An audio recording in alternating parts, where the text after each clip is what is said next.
Well, this looks like an interesting place. Just check the traffic. And come across here. I wonder what's going on in here. So here we are. This is my show that I've put up, and I feel the purpose of the video really is to just give you some idea of the scale of things around here. Door helps, doesn't it? Because there's no one else here, and it's a little bit tricky to give a full idea of sizes and comparing, etc., or the vibe. Let's just see if we can have a bit of a look around. I mean, I should be presenting this show as a co-evolutionary moment, I suppose, of art and science, which is marvellous.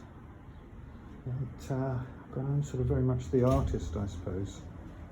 I love the ideas, more and more coming out from science.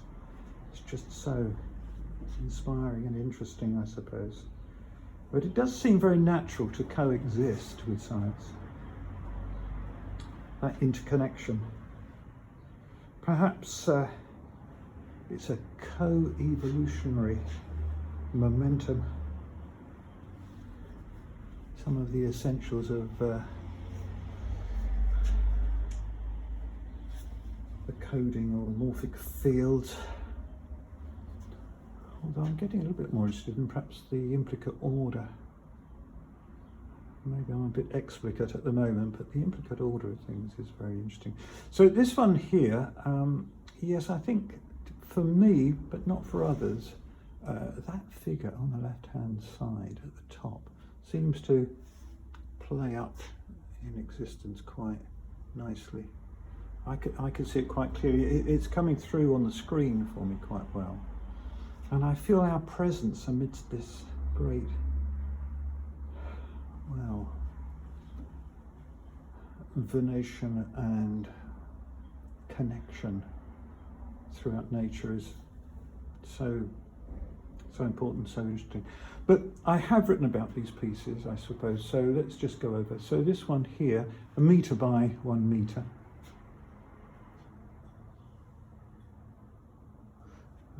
This one, which has really taken a lot of time to work on and develop. I used the profile of my wife in this, not really for any other reason than it was convenient to be able to just sketch her profile. And this side here doesn't come out too well in photographs, but it's sort of lots of layers, and got this kind of venation here, but it has so many other connotations as well.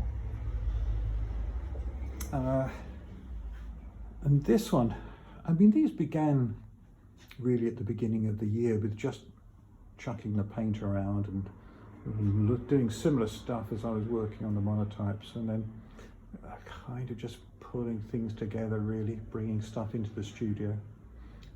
Very much, you know, I think very much, and I used to say this because when I used to teach, the departments in amongst the science departments, and I was surrounded by nothing but science labs and science teachers, and the headmaster at the time really expected me to be more involved with music and English, and of course I decided maybe I would challenge that a bit and say, well,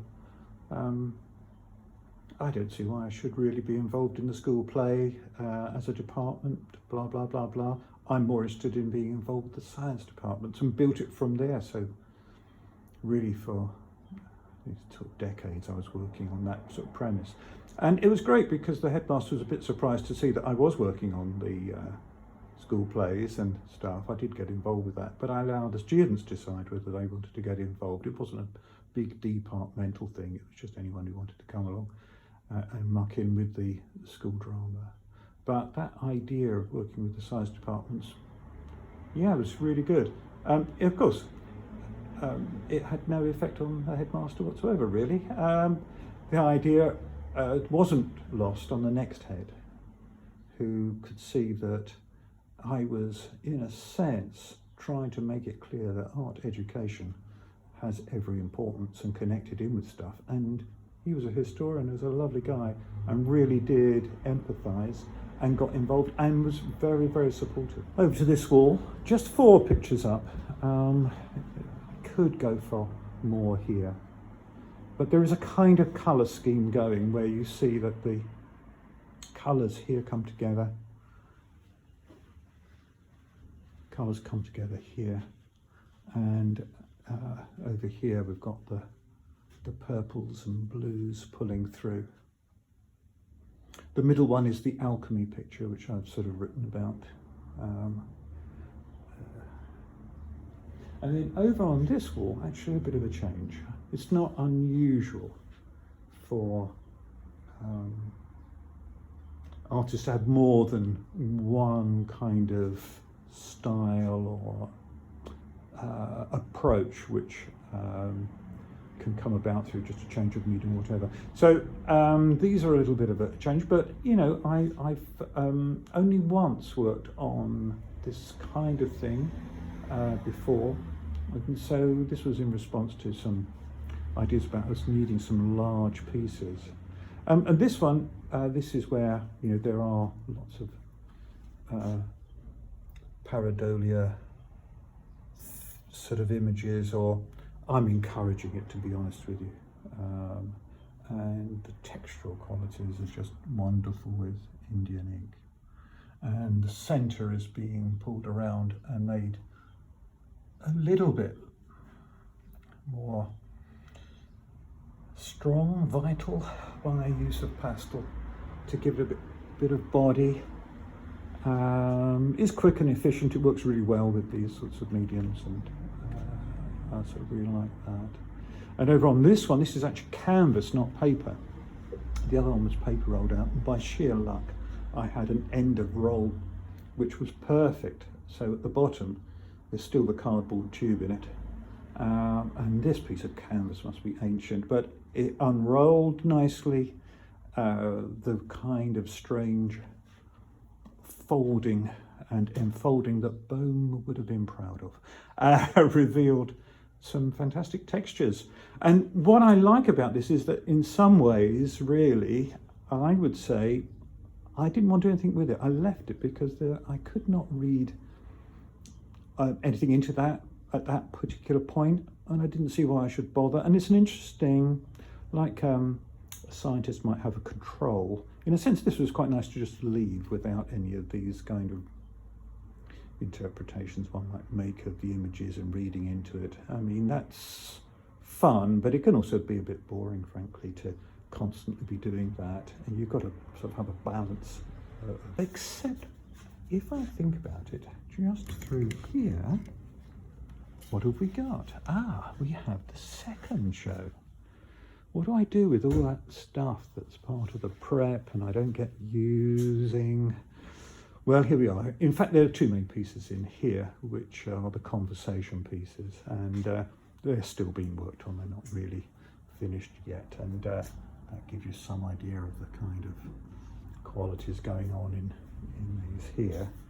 And over on this side, another one of the pieces which I was so unsure about, but I rather liked it. I got it framed up to just see. This one, which is not finished at all, but I'm very interested in developing. And this one, which you've seen before, this is actually from year 1. It's one that has been worked on. You might, I don't suppose you might be sure, but you're looking closely. I was working and bringing out more and more qualities, and I was playing on the pareidolia, but that's not part of any marking. And of course, we've got this triptych over here. If I just pull back, you can see, obviously I've gone to great lengths to make sure everything's nice and tidy and organised, so you can see through. But these are these are things to come. These are projects for the future, really, this stuff here. And it's been going on, I mean, most of this has been going on this year. There are a lot of chucking around of paint, perhaps early on, just being left. These small ones, I actually had hoped that I'd have quite a lot of small canvases. and I might very well do. They're trying out something where I'm cutting up card and paper and putting those on. You can see here's a little hair that has come up in amongst all that, which is playing with acrylic tissue paper and stuff like that. So and there's yes, this one here, which is a painting where that is the monotype and suggestive of a crowd scene. I'm hoping I've documented all that, but if I haven't, that crowd scene, I can actually tell you who the figures are. There's 1, 2, 3, 4, and a child in the foreground. All that, and I can tell you who they are, and I have that. But it's all to do with that reading into things, more or less. Not quite the Rorschach test, but a little bit of that pareidolia stuff. And there's the painting that's kind of going to be worked on from it, but that's only really just been started and things. And that, I think, really, oh, there's there, haven't there, as well? There's a few things just there. But that really is it. Hang on, I thought I heard something. What's that? Oh, that might be Steve, who shares the studio with me. Some lovely work here, actually, which he's been working on just recently. Steve did spend huge amounts of time as a young man working with Bridget Riley. I think he used to spend perhaps several months just preparing a canvas for her and things like that. And here's some of his other work. There's some charcoal. Sorry, that's probably Steve, so I'll introduce you to. Oh my goodness. It's Mr. Penguin, my alter ego. What are you doing here? Actually, if you're my alter ego, how come you're over there and I'm here?